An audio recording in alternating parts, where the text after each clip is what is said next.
You must arise and shine because it's your nature. A man who is not shining is denatured. In 1 Thessalonians chapter 5 verse 5, he said, you are the children of light. And because you are the children of light, it's your nature to shine. If you are not shining, you are denatured. And when you are denatured, nothing you do makes sense. Because you are operating from a lower version of yourself. You are operating from a version of yourself that is not consistent with the original design. If you operate by the dictates of the original design, shining will be natural to you. In fact, the order of shining we are talking about here is not you being your best. It's at one level for you to be your best. But what God is saying is not, this is my best. No. The kind of shining God is talking about is the same kind of shining that God himself shines. Because in Matthew chapter 8 verse 12, Jesus said, he said, I am the light of the world. He said, he that follows me will not walk in darkness, but will have the light of life.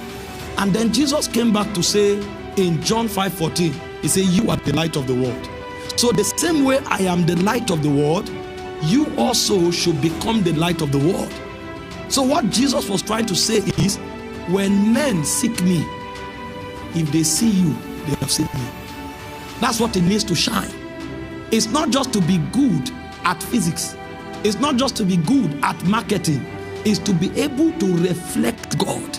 That wherever you are, there will be no doubt as to who God is or whether God exists. You will mirror God in his supernatural and superlative dimension to the point that no man can deny his existence. If he chooses to, it will not be out of ignorance. It will be out of rebellion. And so because of you, your word can be judged. This is the summary of the life of Noah. The Bible said, because of the degree to which Noah reflected God, it said the world was judged because of Noah. Because if Noah is around, it will be impossible for you to deny that God is not real. If you are denying that God is not real, it's not because you are ignorant. Seeing the life of Noah will give you indicators to the supernatural. So much so that even yourself will know if you say God is not existing, you are lying. And so your shining is the reason why a dark world will be judged. Because everywhere you appear, you don't appear in the order of your family line. You appear in the order of the Christ. When men see you, they see God. Number two, why must we shine? If we don't shine, darkness will not be subdued. You know, it's pathetic when Christians move around blaming people. We are not called to blame them. We are called to silence them. He said, the light shines in the darkness. The darkness comprehends it not. And so the Christian is not a being of complaint, it's a being of answers. So when there is contradiction, that's your platform. Our platform is not a stage with any displays and lights. Our platform are the contradictions of the world. When there is darkness, we show forth. When there is darkness, we show forth. Our manifestation is in the thickest of darkness. And this is how men will know that we serve a God that is supreme.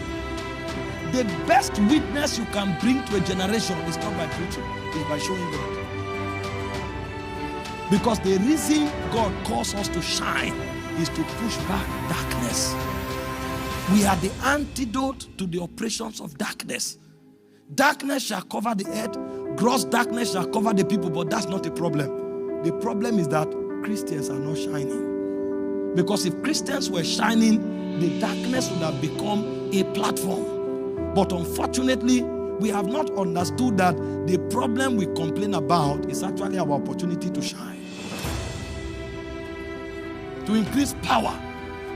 When you sing, darkness moves.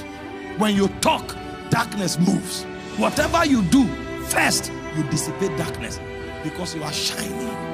You are shining. The reason God calls us to shine is so that darkness can be dissipated. Number three, The reason God calls us to shine is because only within the context of light can purpose be fulfilled. I already told you about Paul. He was kidding and murdering Christians, thinking he was doing God a favor. He was in darkness.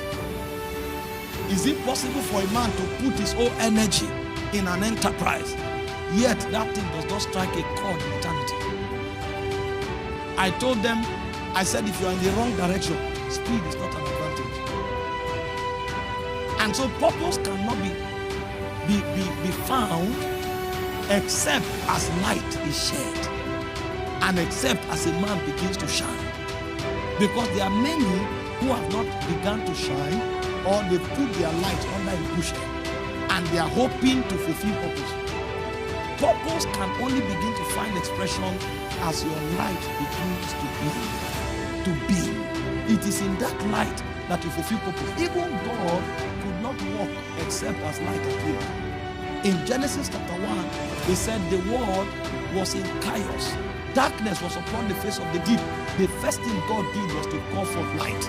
The moment light came, the work of God began. The reason many can never fulfill purpose is because they are in darkness. And so in a conference like this, you are expected or called to find your reading back to the foundation. You trace your reality from the Christ. Until you find yourself in Christ, you can't do anything that is worthwhile. Because there are many persons who believe because they study neuroscience, they will fulfill purpose. There is no purpose outside of Christ. Everything outside Christ is darkness. And until what you are doing, Christ becomes the force that determines how that thing is done, there's no purpose in it. Because there are many persons who will compromise God in order to advance what they are doing. Because they think what they are doing is superior to their work with God. So again and again, they sacrifice their work with God in order to go forward in what they are doing. When you journey to the end of the road, you discover it is death. Because there is a way that seemeth right unto a man, the end of that path is death. The only time you can fulfill purpose and walk through life meaningfully is when Christ has the preeminence. If Christ is not the preeminence, you have not found light and you are not yet shining. No matter how effective you are, at the end of the day, that thing can't define your essence. It cannot define meaning, and it can never bring fulfillment. And so the third reason why we shine is because purpose can only be factored within the context of light. And number 4, which is the last I will say, is that your true value is seen in light. Your true value. They say, arise, shine, for thy light is come. The glory of the Lord is risen upon you. They say, Gentiles shall come to your light. They won't come to you. Nobody cares your skin color. Nobody cares about your height. Nobody cares about what you possess. He said, Gentiles shall come to your light. And he said, kings shall come to the brightness of your rising.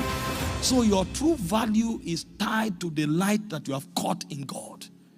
If a man has no light, he has no value. And in our world today, because people lack value, they try to make value out of flesh. And so you see a young man, he spends all the time gymming for his chest to be bigger. If it's exercise, that's good.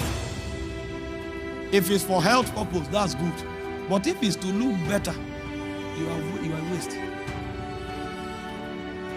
A young lady scrapes all her eyelashes, use something, color it, they apply 7 colors of powder.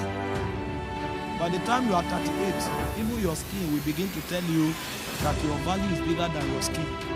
Because the skin will start giving way. The skin, the moment you give birth to 2, 3 children, you will be shape. And so if your value was hanging on your physical body, before you are 40, you will know. Your value is not in your looks. It's in the light that beams out of you. The light. What is the ray?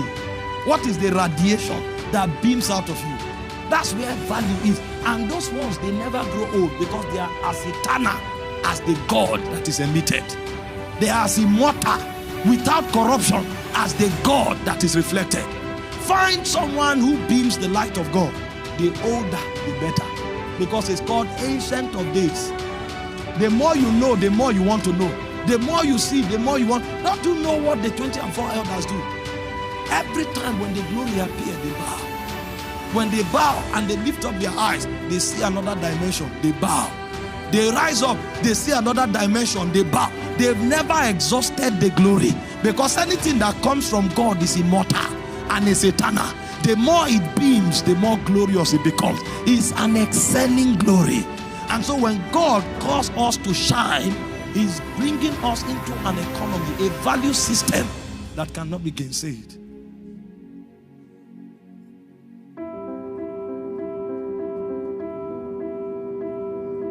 Even kings can come. Even kings. He said they will come to the brightness of your rising. If it is light, it will attract even kings. If it is light. And he didn't say king, he said kings. Many of them will come. Because they can't deny it. Nobody can deny light. Nobody can undermine light. We all need light. And so true value is in light.